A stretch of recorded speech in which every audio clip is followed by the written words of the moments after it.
Much of what we have from the ancients comes to us as fragments, small pieces of their profound wisdom. Whether from an emperor who ruled one of the greatest empires in history, a slave who rose above his station with the power of philosophy, or a statesman shaping the destiny of Rome, these remnants, mantras, sayings, and epigrams have stood the test of time. Why? Because they are more than just words. They are tools for life. They are sharp, concise, and carry a depth that resonates even today. In today's episode, we'll explore some of these timeless Stoic principles, ideas and practices you can adopt as mantras for your own life. These aren't abstract concepts. They are practical, enduring, and powerful. They've survived not by accident, but because they work. They've guided countless individuals through the complexities of life, and they can do the same for you. This phrase is a fascinating paradox. Make haste slowly.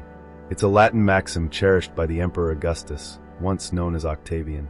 Even his transformation from Octavian to Augustus illustrates the principle. Carefully orchestrated, deliberate, and methodical. Augustus was a man with a mission, but he approached it with patience and discipline, ensuring no one could accuse him of being reckless or disruptive. His Stoic mentors, Athenodorus and Erasmus, instilled this mindset in him. They gave him tools for self-control, like the advice to count every letter of the alphabet before reacting in anger. Why?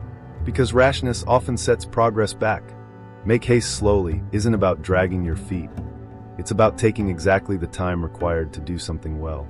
Rushing often makes things take longer, as mistakes lead to delays. The military captures this perfectly. Slow is smooth and smooth is fast. The concept embodies deliberate action, a measured pace that builds momentum and ensures precision. Consider one of my personal heroes, George Thomas, the Union general during the Civil War. He earned the moniker, the Rock of Chickamauga, for his unwavering resolve. Thomas wasn't the flashiest or the fastest, but he was steady, determined, and unstoppable once his aim was set.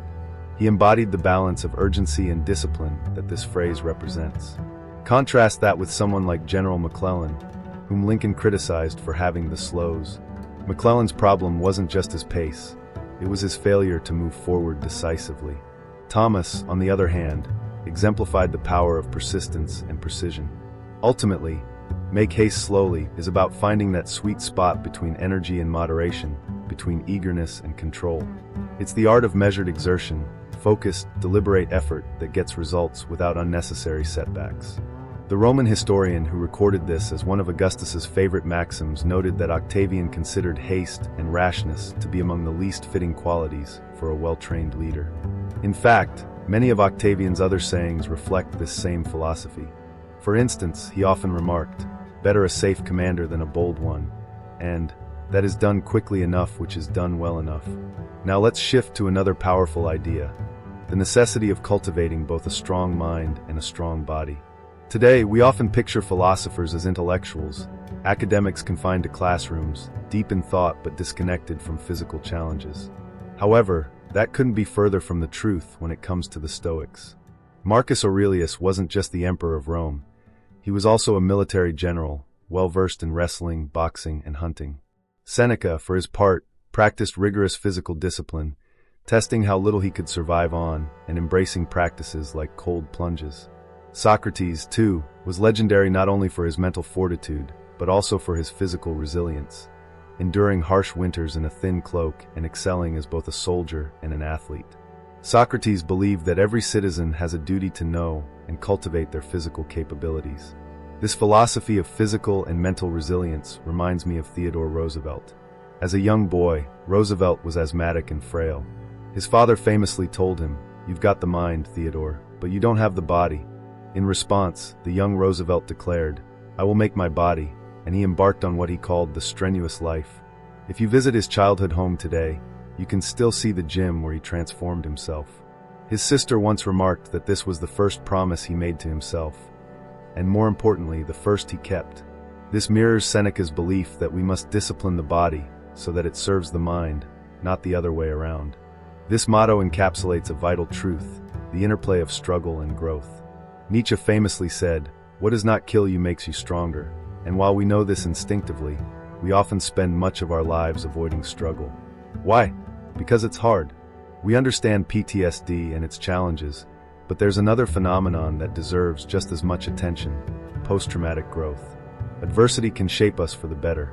Seneca even pitted those who had never faced hardship because they'd never discovered the depths of their potential. Think about the challenges of the past few years. If someone had told you at the start what you'd face, you might have doubted your ability to endure. And yet, here you are, stronger for it. As the Stoics teach, through struggle we find resilience, and through resilience we find our true strength. One of the greatest lessons we take from struggle is a deeper understanding of how we respond to difficulty. Each challenge gives us a clearer sense of our capacity and resilience. While it's not necessary to actively seek out hardship, there's immense value in embracing the adversity that finds us. Whether it's a personal struggle, a professional challenge, or unforeseen trauma, the Stoics believe that these moments are chosen for us in some way, and we have the power to choose to be better for them. This leads us to another profound idea, one of my personal favorites, amor fati. It's not just about resignation, as Nietzsche explains. It's about embracing and loving what happens to us. Why? Because what other choice do we really have?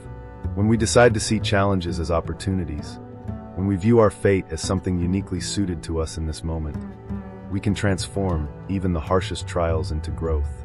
The Stoics aspired to be like fire. No matter what was thrown into it, the fire would consume it, turning it into heat, light, and energy. Marcus Aurelius wrote about this idea, that obstacles, when met with the right mindset, fuel us rather than defeat us.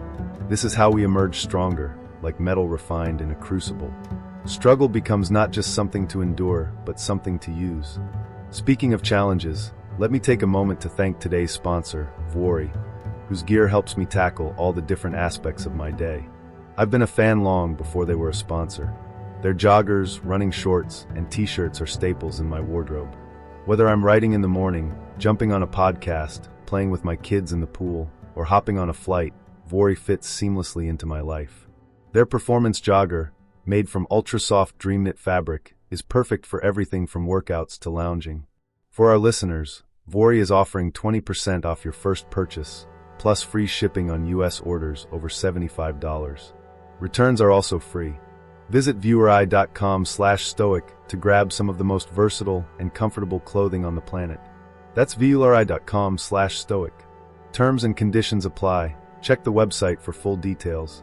Now let's dive into an idea that fascinates me because it goes against the grain of popular culture: the concept of negative visualization. While much is said about positive visualization, the idea of imagining success, we don't talk enough about preparing for what could go wrong. Seneca emphasized this, warning that the unexpected blow lands the hardest. For a leader, or anyone really, the words "I didn't see that coming" should never be an excuse. Preparation is key. Why? Because if you're not thinking about potential challenges, who is? If no one's considering what might go wrong, who's preparing for it? Who's coming up with the contingency plans? Who's mentally toughening themselves to handle adversity when it strikes? This practice isn't about pessimism, it's about readiness. It's about taking responsibility, ensuring that when life throws the unexpected your way, you're ready to turn it into fuel for your growth. Many people worry that negative visualization, thinking about bad things, will somehow make them come true. Marcus Aurelius addresses this concern when he asks, "Do you fear that thinking about reaping wheat will cause it to be reaped?" Of course not. We talk about all kinds of possibilities without fear of making them happen. Yet, when those possibilities involve us, we get superstitious. The Stoics advise putting that superstition aside.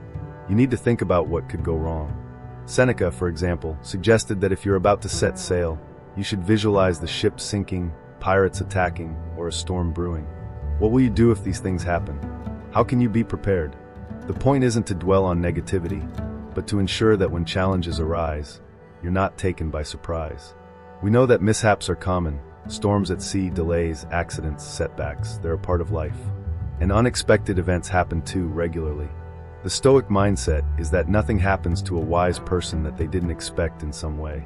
Wisdom isn't about predicting every outcome, but about being informed, aware, and prepared for the full range of possibilities.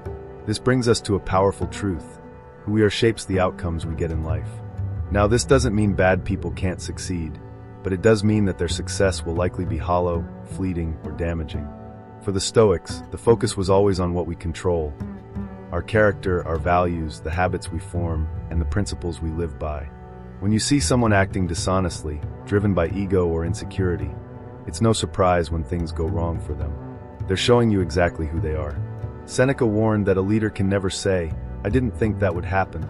A wise leader evaluates the character of those around them, particularly those they bring into positions of trust. When people reveal their character, believe them.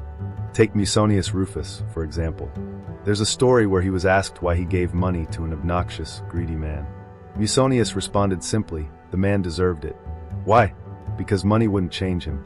It would only reveal his true nature and likely accelerate his downfall. Now let's look at Marcus Aurelius. The idea that absolute power corrupts is common, but it doesn't hold true in his case. Why not? It's because of the character he worked to build throughout his life. He wasn't corrupted by power because he spent his life developing a strong moral foundation, guided by the Stoic principles taught to him by his mentors. Marcus fought not to become Caesarified, as he put it. He resisted the pressure to become a different person, one who might succumb to arrogance or indulgence. His character, shaped by philosophy, remained his guiding force. In the end, his character revealed who he was, no matter the power or position he held. What we see in Marcus Aurelius is that he was fundamentally a good person, not perfect, but good. His flaws were also apparent, but ultimately, his character led him to a favorable fate. Now let's touch on an idea you may have seen before, perhaps on a restaurant sign at Disneyland or as a tattoo, memento mori. Remember, you are mortal. This is one of the most essential Stoic practices. It might seem dark or unsettling, but it holds deep value. It grants us urgency, perspective, and clarity. As Marcus Aurelius wrote in Meditations, you could leave life right now. Let that determine what you do and say and think. That's the power of memento mori. It brings focus to how we live each moment. Why do we procrastinate? Why do we fall into bad habits? Why do we waste time? Often, it's because we think we have all the time in the world. But the truth is, we don't. Seneca finds it ludicrous that we squander this precious resource.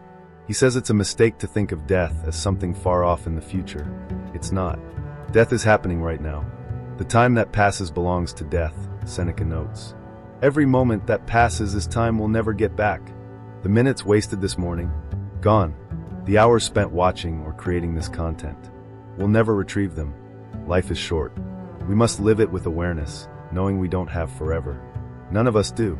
To wrap it up, these are some of my favorite mantras, Latin and Greek teachings from the Stoics, that I believe are worth repeating, memorizing, and applying to your daily life.